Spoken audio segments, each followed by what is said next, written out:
Buenas noches, hermanos, ¿cómo están? Sean todos bienvenidos. Le damos gracias al Señor por este día, ¿verdad? Damos gracias por su amor, gracias por su bondad para con nosotros, porque nos ha permitido a lo largo de este tiempo, de estos miércoles en la noche, pues poder avanzar en este breve estudio panorámico de los libros de la Biblia. Bien, mis hermanos, como vimos la vez pasada, terminamos la sección llamada el Pentateuco, la ley o la Torá, que comprende los 5 primeros libros del Antiguo Testamento, que son Génesis, Éxodo, Levítico, Números y Deuteronomio. Vamos a hacer un breve repaso, hermanos.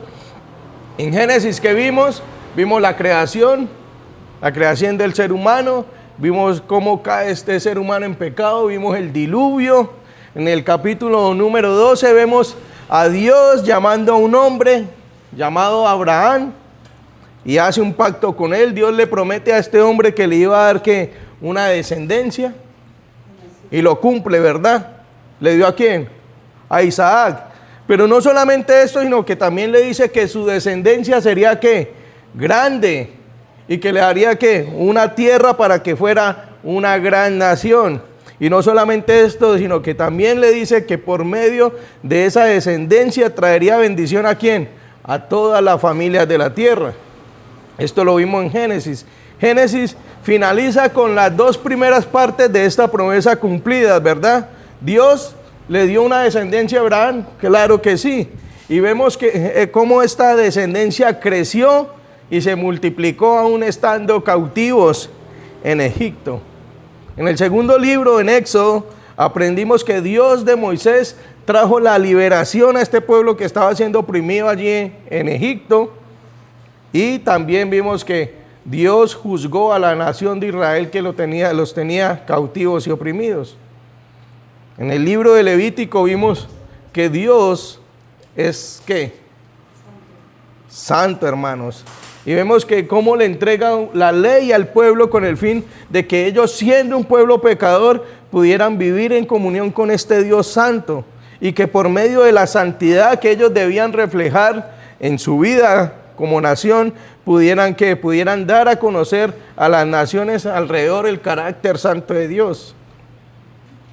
En el libro de Números vimos que Dios había dado la orden a Moisés de que eligiera 12 hombres, uno de cada tribu del pueblo de Israel, para que fueran y reconocieran la tierra a la cual ellos iban a tomar posesión. Pero vemos que estos hombres vienen, desconfían de la voluntad de Dios, se rebelan contra Dios y Dios juzga esa rebeldía. Dios juzga la rebeldía del pueblo. Tanto así, hermanos, que tan solo un camino que tan solo duraría algunos meses, termina durando 40 largos años, hermanos. Y a causa de su rebeldía, toda esta generación muere en el desierto. Aquella generación que dijo que no iban a tomar la tierra, que ellos serían por presa, estos hombres terminan muriendo. A excepción de 2 hombres, Caleb y Josué. En el libro de Deuteronomio, hermanos, vemos esta nueva generación que está a las puertas de la tierra prometida. Y Moisés, en 3 diferentes sermones, les recuerda la ley y el pacto a los cuales ellos debían someterse. Y finalmente termina el libro de Deuteronomio con la muerte de Moisés y el nombre de Josué como el sucesor de Moisés, ya que Moisés había muerto en la cumbre del monte Pisga, y desde allí pudo divisar a lo lejos la tierra prometida. Y así, hermanos, de esta manera concluimos la primera división de la Biblia del Antiguo Testamento. Y ahora pasamos a una nueva sección que es conocida como los libros históricos. Y precisamente, hermanos, este primer libro de esta sección es el libro de Josué.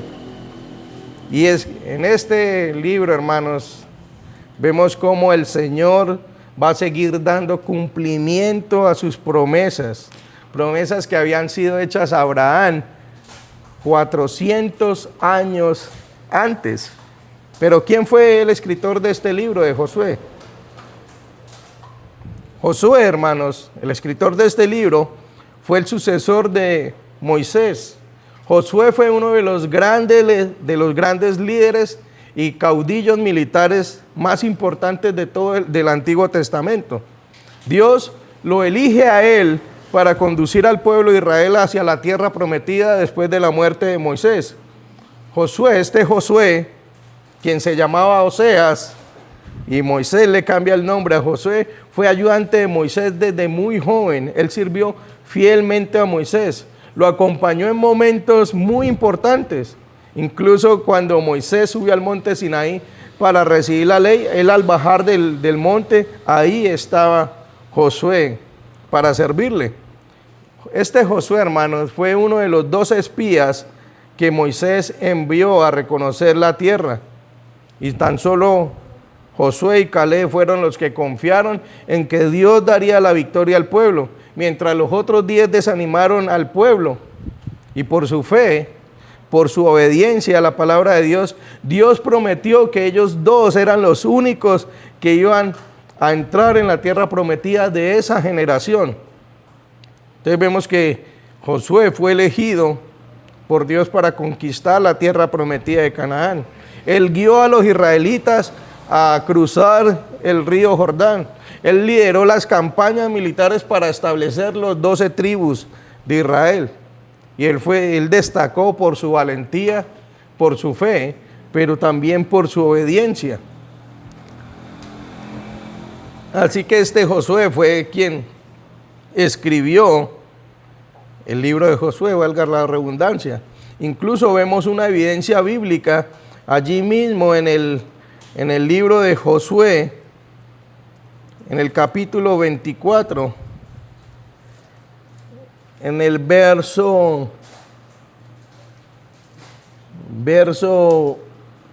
26, dice: y escribió Josué estas palabras en el libro de la ley, y tomando una gran piedra la levantó allí bajo de la encina que estaba junto al santuario de Jehová. Entonces vemos que por la evidencia que encontramos dentro del mismo libro, vemos cómo él es ratificado como el escritor de este libro. Pero ahora, ¿en qué contexto se encontraban? ¿En qué contexto histórico? Y es que la narrativa de este libro, hermanos, se desarrolla aproximadamente entre el año 1406 y 1375 antes de Cristo, cuando Moisés pasó el liderazgo a Josué antes de morir. Israel, hermanos, Israel estaba al final de su travesía en un periodo de 40 años en el desierto, y Josué aproximadamente estaba llegando a los 90 años de edad cuando se convirtió en el líder de Israel. Y él murió a la edad de 110 años. Y murió, hermanos, habiendo guiado al pueblo de Israel a tomar la tierra de Canaán, al sacar la mayoría de los cananeos y habiendo dividido la tierra entre las 12 tribus. Y estando ellos en las llanuras de Moab y al este del río Jordán, de la tierra prometida, los israelitas esperaban la guía y la dirección de Dios para poder conquistar la tierra prometida. Y ellos se enfrentaron a pueblos que estaban tan sumergidos en la iniquidad que Dios, incluso desde antes en Levítico, había dicho que había juicio para estas naciones. Incluso una de las cosas por las cuales ellos duran 400 años cautivos en Egipto era, ¿por qué? ¿Por qué? Porque la maldad de ellos no había llegado ¿a qué? A su colmo. Dios aún estaba teniendo paciencia y esperando a estas naciones para juzgarlas. Entonces, hermanos, este es el contexto en el cual se desarrolla este libro. Este es el contexto histórico. Pero vamos a ver, hermanos, que este libro está seccionado, por decirlo de algún modo, está estructurado en 4 partes, hermanos. Los capítulos 1 al 5 vamos a ver la entrada de Israel en la tierra prometida. En los capítulos 6 al 12 vemos cómo el pueblo de Israel, todas las hazañas que hicieron, que hizo Dios por medio del pueblo para que conquistaran la tierra de Canaán. En los capítulos 13 al capítulo 22 encontramos cómo fue repartida la tierra entre las 12 tribus de Israel. Y en los capítulos 23 al 24 encontramos las palabras finales de Josué, pero también encontramos allí la exhortación al pueblo para que fueran fieles al pacto y a Dios. Entonces vamos a ver, hermanos, los puntos sobresalientes de cada sección. En la sección número 1, en la entrada de Israel en la tierra de Canaán, después de la muerte de Moisés, Dios había hablado directamente con Josué y lo confirma como el nuevo líder de Israel. Y Dios le recuerda que la tierra prometida ya les pertenece, pero ellos tenían el deber de ir y tomar posesión de esta tierra. Y es interesante aquí, hermanos, que Dios le da unas especificaciones muy fundamentales y precisas a Josué. Y una de las palabras o de las frases que más se repiten a lo largo de todo el libro es que debía Josué ser ¿qué? Fuerte y valiente, que él debía obedecer toda la ley dada por Moisés, que él debía meditar continuamente en la palabra de Dios, que él no debía apartarse ni a la derecha ni a la izquierda, pero que también él debía confiar en que así como Dios había estado con Moisés, de la misma manera Dios iba a estar con él, con Josué. Pero hermanos, quiero que se metan en un momento en la narrativa. ¿Por qué Dios le dice constantemente a Josué que debía ser fuerte, que debía ser valiente, que debía obedecer la ley, que debía meditar continuamente en la palabra, que no se debía apartar, que debía confiar en que Dios iba a estar con él? ¿Por qué creen que le dijo eso?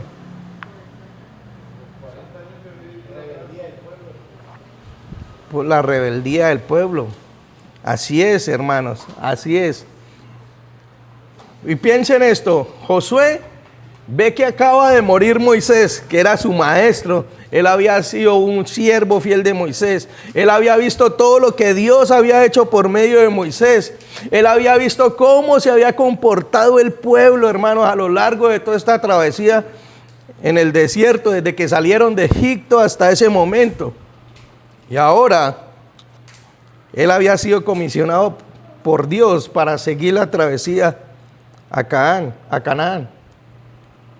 Y si hubiera sido yo, hermano, yo no voy por allá. Piensen en esto, hermanos, un pueblo de aproximadamente 2 millones de personas, grandes, un gran pueblo, pero rebeldes, cabeza dura. Y no solamente esto, hermanos, piensen esto, que Josué debía ir a la guerra. ¿Ir a la guerra ante quiénes? Ante reyes, ante naciones, hermanos que ya eran experimentados en combate. Sus ciudades estaban fortificadas, no es gratis. ¿Por qué estaban fortificadas? Porque constantemente tenían combates entre ellos. Y cuando Josué mira a su alrededor, ¿qué es lo que hay? ¿Cuáles son los guerreros de Israel? Campesinos, pastores de ovejas, sin ningún tipo de experiencia militar, hermanos. Por esa razón el Señor tiene que animar a Josué, diciéndole que fuera valiente, que guardara su palabra, que confiara que así como él había estado con Moisés, de la misma manera iba a estar con él.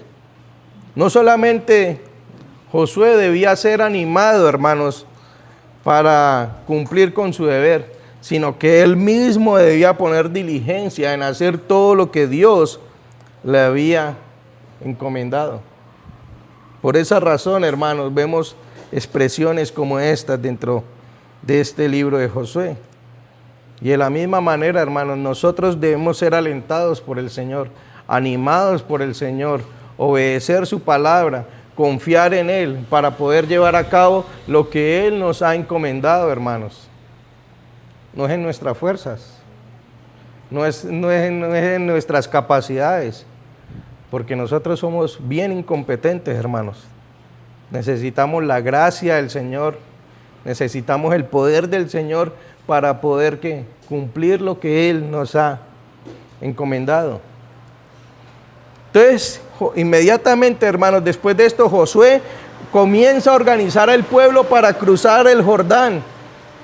Recuerdan, así como Moisés abrió el Jordán, el mar, de la misma manera el Señor abrió el río Jordán para que el pueblo pasara en seco. También, hermano, Josué le recuerda a las tribus de Rubén, de Gad y a la media tribu de Manasés que se habían quedado a este lado del desierto. ¿Recuerdan al finalizar el libro de Deuteronomio? Ellos habían conquistado la tierra que estaba antes del Jordán y ellos dicen, no, nos vamos a quedar acá. Entonces Josué le recuerda a estas tribus el compromiso que habían hecho con Moisés de ayudar a sus hermanos en la conquista antes de que pudieran regresar a sus tierras, a este lado del Jordán. El pueblo respondió apoyando a Josué y le promete que obedecerlo de la misma manera como habían obedecido a Moisés. Y de la misma manera como Moisés envió espías a la tierra a reconocerla, Josué ahora envía 2 espías a Jericó a reconocerlos. Y ellos llegan allí a la casa de una mujer que ramera, Rahab, ¿recuerdan? Una mujer que vivía en la muralla de la ciudad, y el rey al oír esto intenta capturarlos, pero Rahab los esconde en el terrado y los protege. Y Rahab les explica a estos espías que todos en Jericó tenían miedo del pueblo de Israel. ¿Por qué? Porque ellos habían oído cómo Dios había abierto el Mar Rojo, cómo había abierto el Jordán, cómo ellos ya habían empezado a derrotar a los reyes amorreos, y se llenan de temor. Y al ver estas cosas que Dios está haciendo, esta mujer Rahab reconoce que Dios, el Dios de Israel, es el verdadero Dios, y pide que su familia sea salvada. Cuando Israel conquiste la tierra, y los espías aceptan bajo una condición, que debía colocar un hilo rojo, un cordón rojo en su ventana, y que toda su familia debía permanecer. Vemos aquí una mujer ramera, una mujer gentil, hermanos, depositando su fe en Dios, y Dios mostrando su gracia, su misericordia, y le concede la salvación. Algo similar a nosotros, ¿verdad, hermanos? Después de esto, hermanos, los espías regresan donde Josué y están convencidos de que Dios les va a entregar la ciudad. Israel llega al río Jordán durante la época de la cosecha. El río está crecido y Dios ordena que los sacerdotes pasen primero llevando el arca. Y en ese momento es que cuando los sacerdotes pisan el agua, que el río se detiene a un lado y al otro. De esta manera puede cruzar el pueblo sobre tierra seca. Así pasaron todo el pueblo de Israel. Mientras los sacerdotes se quedan allí teniendo el arca, y vemos cómo este milagro confirma delante del pueblo de Dios que Dios estaba con Josué. Así, de la misma manera como Dios estuvo con Moisés. Después de esto, hermanos, después de este cruce, Josué ordena, a 12 hombres, uno de cada tribu, que tomen una piedra del lecho del Jordán y que esta piedra la coloquen como un monumento en Gilgal. Y el propósito de esto era que las futuras generaciones, cuando preguntaran qué significarían estas piedras, la respuesta debía ser que Dios había mostrado su poder al abrir el Jordán para que el pueblo cruzara en seco. En el capítulo 5, hermanos, antes de atacar a Jericó, Dios no les ordena una estrategia militar, sino que prepara espiritualmente al pueblo para que pudieran tomar la ciudad. ¿Y cómo los prepara? Primero sucede la circuncisión. Resulta y pasa, hermanos, que la generación que había nacido durante los 40 años en el desierto no había sido circuncidada. Y Dios le ordena a Josué que circuncide a todos los varones en Gilgal. Esto como una muestra para renovar, para recordar así el pacto que Dios había hecho con el pueblo. Pero no solamente esto, sino que también Israel allí, ya dentro de la tierra prometida, celebra la Pascua por primera vez, recordando la liberación de Egipto, pero también recordando la fidelidad de Dios. Vemos que el maná deja de caer.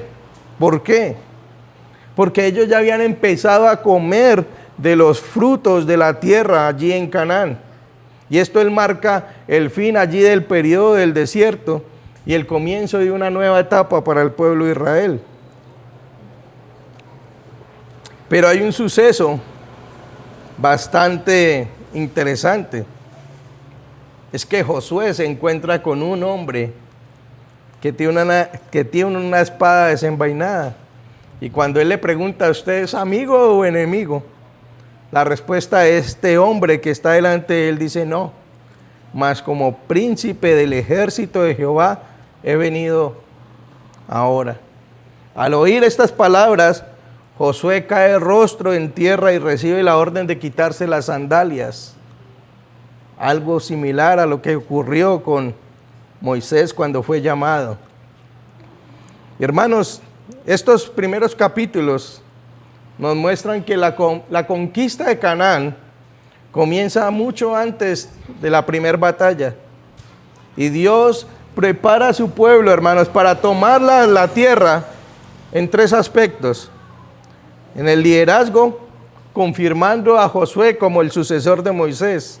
En la fe, demostrando su poder al abrir el Jordán y preservando a Rahab por su confianza y su fe en Dios.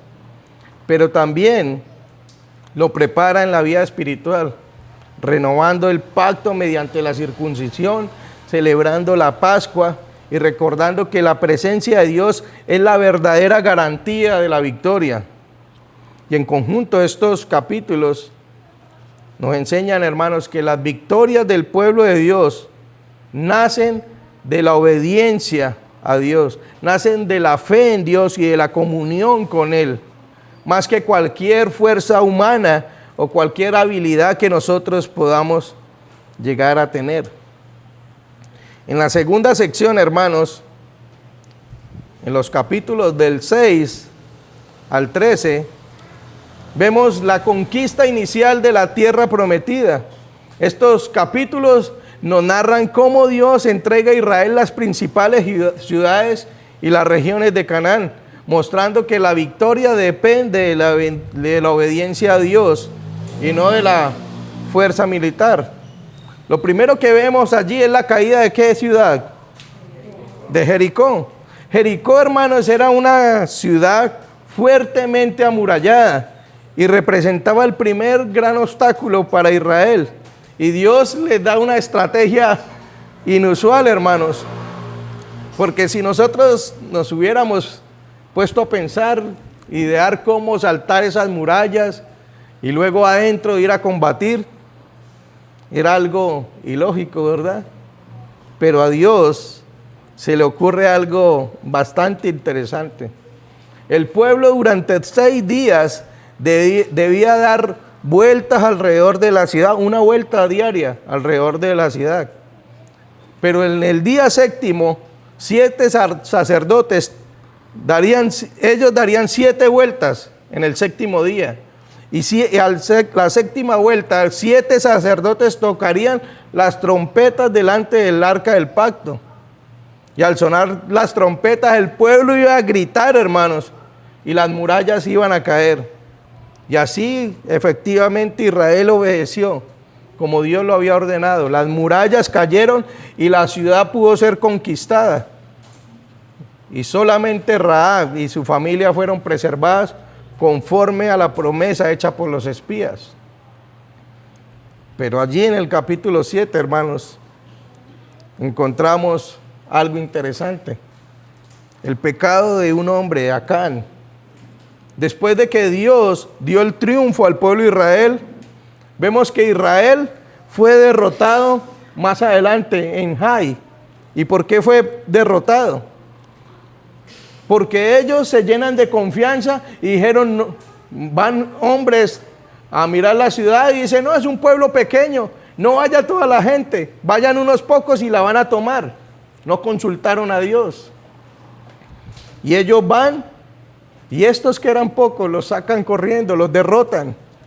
Y Josué le consulta a Dios que por qué habían sido derrotados, y descubre que alguien había desobedecido al quedarse con objetos que debían ser dedicados exclusivamente a Dios. Y el culpable de esto era Acán. Y después de confesar su pecado, fue juzgado junto con todo lo relacionado con su desobediencia. Y después de que fue juzgado, murió apedreado. Y de esta manera Dios volvió a estar con Israel. Después de esto, vuelven a la ciudad de Jai y ahora sí pueden tomarla. Dios autoriza un nuevo ataque y Josué utiliza una emboscada. Parte del ejército permanece oculta, otro grupo de los habitantes, otro grupo atrae a los habitantes de Jai afuera de la ciudad y los soldados que están escondidos toman la ciudad. Y después de la victoria, Josué, ¿qué hace? Construye un altar en el monte Ebal, ofrece sacrificios y lee nuevamente públicamente la ley de Moisés. Después de esto, los habitantes de Gabaón están viendo lo que está sucediendo y ellos, temiendo ser destruidos, fingieron venir de un país lejano y ¿hacen qué? Hacen un acuerdo, un pacto con el pueblo de Israel para que no los destruyeran. Pero aquel pacto, a pesar de que fue algo engañoso, Israel decide respetarlo. Y de esta manera los gabaonitas quedaron como servidores del pueblo de Israel. Y al final de esta sección, hermanos, Josué ya es un hombre mayor, ya es un hombre que ha conquistado gran parte de la tierra. Y aunque queda mucho territorio por conquistar, Dios le ordena que empiece a repartir la tierra entre las tribus de Israel. La sección, hermanos, del versículo, de los capítulos 13 al 21, la voy a omitir, hermanos, porque más que todo se basa en la distribución de la tierra entre las tribus de Israel, los capítulos 13 al 21. Y el libro termina, la última sección, los capítulos 23 y 24, con las palabras finales de Josué antes de morir. Los capítulos 23 y 24 de este libro, hermanos, constituyen el discurso de despedida de Josué. Después de muchos años de liderazgo y de la gran conquista de la tierra prometida, Josué reúne nuevamente al pueblo para recordarles la fidelidad de Dios y los exhorta a permanecer fieles al pacto. Y vemos que estos dos capítulos funcionan o están allí como conclusión del libro de Josué, y está preparando el escenario para el siguiente libro, el cual es Jueces, donde se verá cómo ocurre cuando Israel deja de obedecer al Señor. Entonces el capítulo 23, hermanos, Josué ya es anciano, él sabe que su muerte está cerca y él convoca a los ancianos, a los jueces, a los oficiales, a los jefes de las tribus. Y su propósito allí, hermanos, no es de hablar de estrategias militares, sino el propósito de él es poder dejar un legado militar, un legado espiritual. Él les recuerda al pueblo que no fue ellos quienes obtuvieron la victoria de la tierra prometida, sino que fue Dios quien les dio la victoria. Él les recuerda que ellos no conquistaron por sus propias fuerzas, sino que fue Dios quien peleó por ellos. Y les asegura que el Señor continuará cumpliendo sus promesas mientras ellos permanezcan fieles al Señor. Y la idea principal de todo esto, hermanos, es que toda victoria que nosotros podamos lograr en nuestra vida espiritual no es de nosotros, es del Señor. Pero también Josué les anima y les exhorta a que fueran obedientes a la palabra del Señor, a la ley. Ellos debían ser valientes, ellos debían obedecer la ley de Moisés, no apartarse de ella. Ellos no debían mezclarse con los pueblos paganos, ellos no debían invocar los nombres de sus dioses, no servir a sus ídolos. Y les recuerda que debían permanecer unidos al Señor. La fidelidad, hermanos, en su vida como nación hacia Dios era lo que les garantizaría la bendición del pacto de Dios. Para concluir este capítulo 23, Josué les recuerda cómo un solo israelita podría hacer huir a muchos enemigos, porque Dios peleaba por ellos. Y por eso es que Él les dice: cuiden mucho pues sus almas para que amen a vuestro Dios. Entonces el amor a nuestro Dios, hermanos, debe ser algo que nosotros debemos hacer continuamente. También les advierte acerca de la idolatría.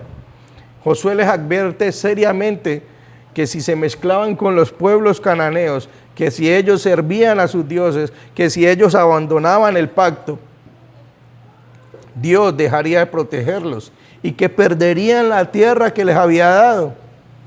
Y concluye recordándoles que así como Dios cumplió todas sus promesas de bendición, Dios también cumpliría todas sus promesas y advertencias acerca del juicio de Israel y de la maldición que les vendría si ellos no obedecían. Entonces vemos que Dios mismo cumple las bendiciones para el pueblo, pero también cumple las advertencias.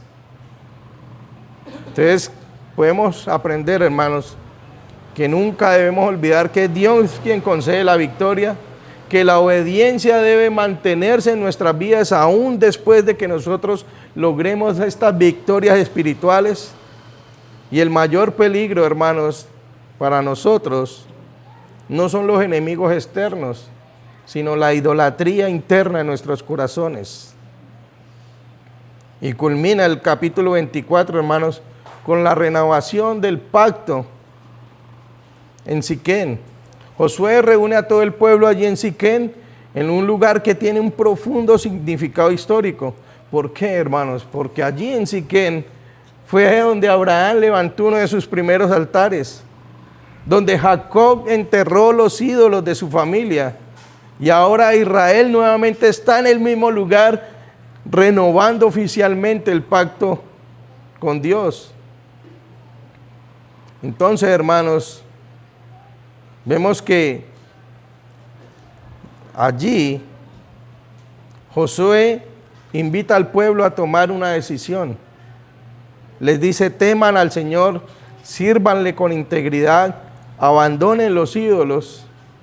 Y luego viene una de las declaraciones más conocidas de toda la Biblia: escojan hoy a quién van a servir, si a Dios o a los ídolos, pero yo y mi casa serviremos a Jehová.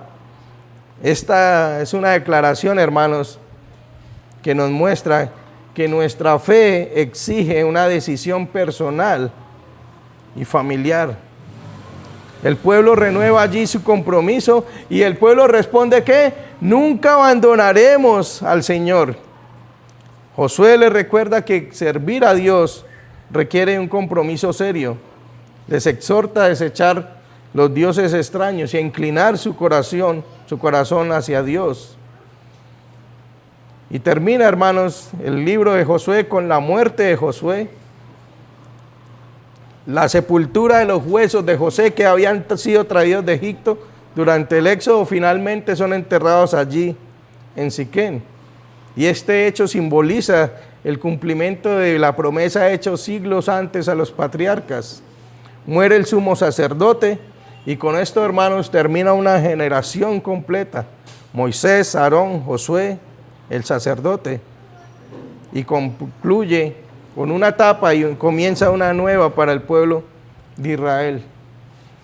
Hermanos, en este libro de Josué podemos encontrar muchas enseñanzas, muchas aplicaciones para nuestras vidas. La Biblia es un tesoro invaluable que nosotros tenemos.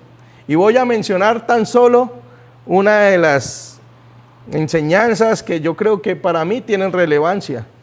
Pero les animo, hermanos, en esta noche a cada uno de ustedes que puedan leer este precioso libro de Josué de una manera detenida y que puedan sacar sus propias enseñanzas y aplicaciones para ustedes. La primera enseñanza, hermanos, es que el liderazgo bíblico inicia con un corazón enseñable y requiere valentía y dependencia en Dios. La segunda es que el éxito espiritual depende de la obediencia a Dios. La tercera enseñanza que yo puedo sacar de allí es que Dios salva a quienes creen en Él. Y un ejemplo de esto es Rahab, quien creyó y depositó su fe en Dios. Dios desea que su pueblo constantemente esté recordando sus obras. La quinta es que las victorias espirituales inician con obediencia a Dios y una vida en santidad. La sexta enseñanza que pude sacar es que Dios no se une a nuestros planes. Nuestros planes se deben someter a los planes y propósitos del Señor. La séptima enseñanza, hermanos, es que el pecado afecta a nuestras vidas. Y no solamente a nuestras vidas, sino que afectan a las personas que están a nuestro alrededor. No puede haber victoria si albergamos pecados en nuestras vidas. Otra enseñanza que puede sacar es que Dios es fiel a cada una de sus promesas, a pesar muchas veces de nuestra infidelidad. Otra enseñanza que puede sacar, hermano, es que que cada uno de nosotros somos responsables de servir al Señor.